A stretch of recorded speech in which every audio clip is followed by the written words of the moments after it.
Information Systems and RASIS. Information Processing Modes. Various modes of processing. Information, or data, processing modes in computers are divided into batch processing and immediate processing. In batch processing, data is batched, or grouped, for processing.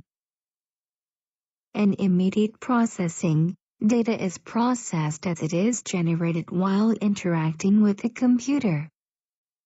Let us think about the differences between batch processing and immediate processing. Of course, currently both of these modes have been merged and there exist those that complement the features of each other.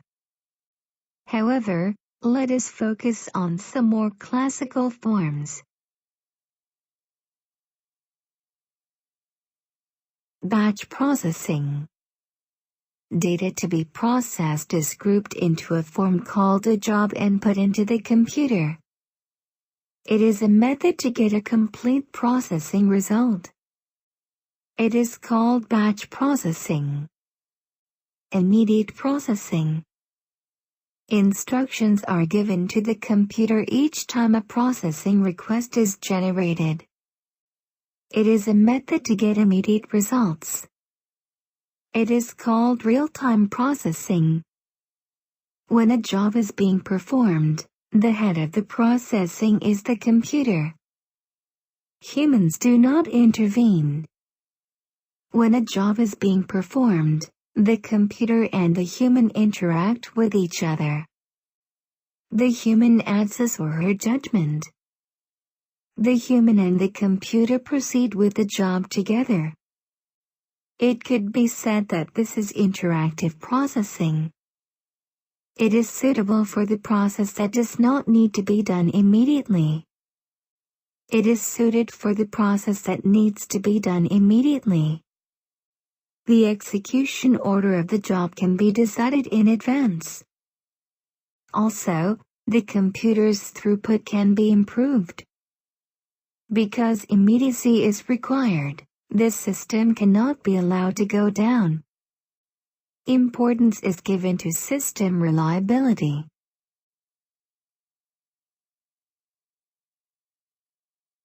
Let us summarize the actual systems that these processing modes are used in. 1. Batch processing. Center batch processing. Data to be processed is collected in a center, and then it is processed as batch.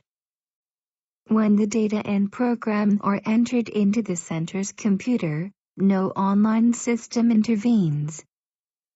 Input is done by humans. This type of processing has been in existence since the early period of the computer's development. Remote batch processing. The data and job are stored in the terminal side, end-user side. When the processing is to be done, it is sent to the center through a communications line and then processed.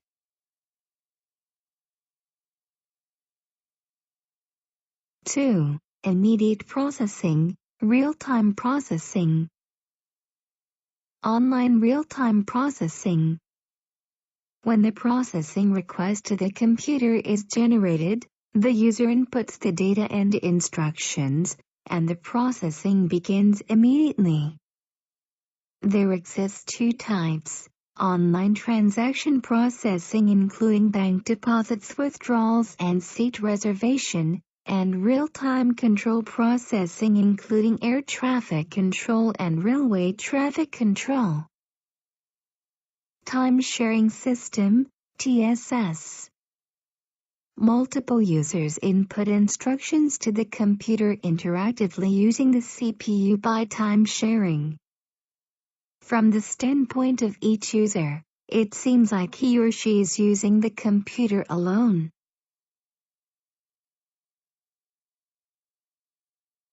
As described above, there are various types of systems. However, the operating system, control program, and application program are dependent on the processing, so those structures are different depending on the systems. The type of batch processing where the data is stored in a file for file processing is a typical example of these kinds of application structures. On the other hand, in real-time processing, there are many types, such as stream processing to get an user interface that is easy to use, database processing that is needed for query processing, and the multitasking for real-time control. Looking at it from how the processing should be done, we can compare batch processing and interactive processing. In batch processing, as a rule, humans do not intervene during the work or job. The processing order is determined in advance. The job is defined and put into the computer. The computer's productivity mainly affects the turnaround time.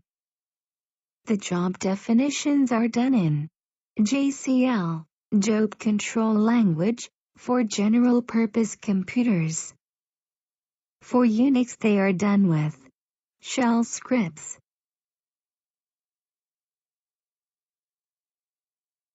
In interactive processing, processing proceeds with humans interacting with the computer. Because of this, the productivity of humans is also important in addition to computer productivity. In other words, the quality of the system is determined by the system's response time and the user interface. As for user interfaces, various functions, such as easy-to-understand commands, help functions, menus and icons, a window system that allows operations by opening windows, a graphical user interface, GUI, that uses graphic images and a mouse, are supported.